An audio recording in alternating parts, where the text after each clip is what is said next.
Hello बच्चों, तो आज हम देखने वाले हैं क्लास 12th बायोलॉजी का एक इम्पॉर्टेंट टॉपिक न्यूमोनिया। ये टॉपिक मानव स्वास्थ्य एवं रोग से लिया गया है। इसी तरीके से कई रोगों के टॉपिक आप बनाकर आपको हम इसी चैनल पर डालते रहेंगे, तो आपको सभी रोगों को तैयार कर लेना है। 7 या 8 रोग हैं, उनको एक बार देख लेना है। तो उनमें से कोई एक रोग आपको 4 या 3 नंबर में देखने को जरूर मिलेगा। तो इसमें आपको क्या करना होता है, पहले डिटेल देनी होती है, फिर संचरण विधि या फिर संक्रमण की हेडिंग डालनी होती है, फिर लक्षण लिखने होते हैं, फिर उपचार लिखना होता है। तो ये 4 हेडिंग लिखनी होती है। आपको 4 या 3 नंबर का क्वेश्चन दिया जाएगा, तो इनमें ये 4 हेडिंग लिखनी होती है। तो हम आपको चारों हेडिंग के बारे में डिटेल में बढ़ा देते हैं, तो देखते हैं। तो यहाँ पे दिया हुआ है कि निमोनिया फेफड़ों में होने वाला एक संक्रामक रोग है, यानी कि इस रोग से हमारे शरीर के फेफड़े ग्रसित होते हैं, जो जीवाणु, विषाणु, कवक, परजीवियों के कारण हो सकता है। यानी कि ये जीवाणु के भी कारण हो सकता है, विषाणु के कारण भी हो सकता है और कवक, परजीवियों के भी कारण हो सकता है।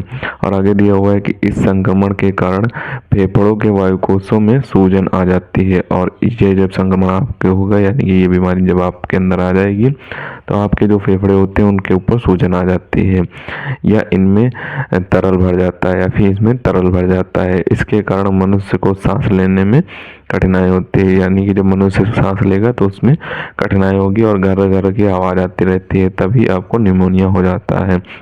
और आगे दिया हुआ है कि और ज़्यादा संक्रमण होने से मनुष्य की मृत्यु भी हो सकती है, और अधिक संक्रमण होने से मनुष्य की सांस लेने में दिक्कत हो जाएगी, जिससे मनुष्य की मृत्यु भी हो सकती है। और आगे इसकी संचरण विधि दी हुई है।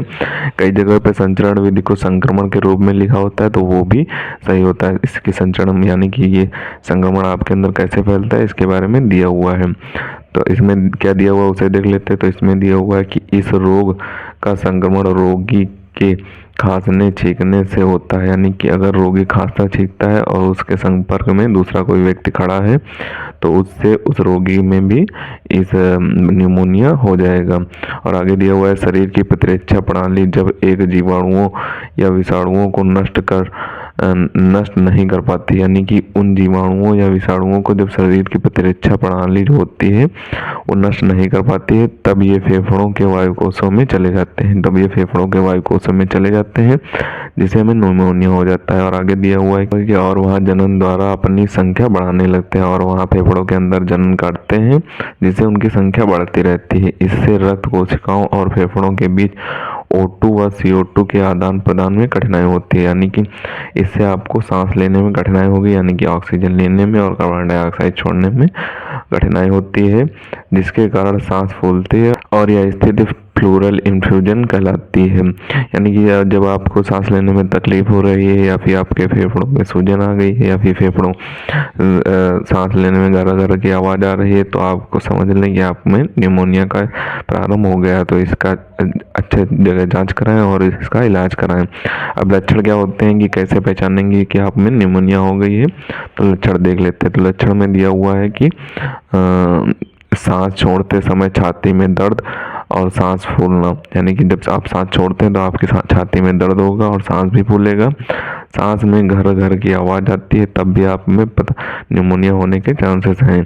उपचार में आप क्या कर सकते हैं उसे देख लेते हैं। तो उपचार में आप कर सकते हैं जीवाणुओं से होने वाले निमोनिया को एंटीबायोटिक्स के द्वारा, और विषाणुओं से होने वाले निमोनिया को अत्यधिक तरल पदार्थ खाकर खत्म किया जा सकता है। और आगे कुछ पॉइंट दिया हुआ है, उसे देख लेते हैं। और आगे यहाँ पे दिया हुआ है, जबकि कवकों के द्वारा होने वाले निमोनिया को दवाइयों के द्वारा ठीक करते हैं। यानी कि कवकों के द्वारा जो निमोनिया होता है उसे दवाइयों के द्वारा ठीक करते हैं। तो सबसे पहले आप इतना स्क्रीनशॉट ले लें, फिर आपको पीछे के स्टार्टिंग से स्क्रीनशॉट दिए देते हैं।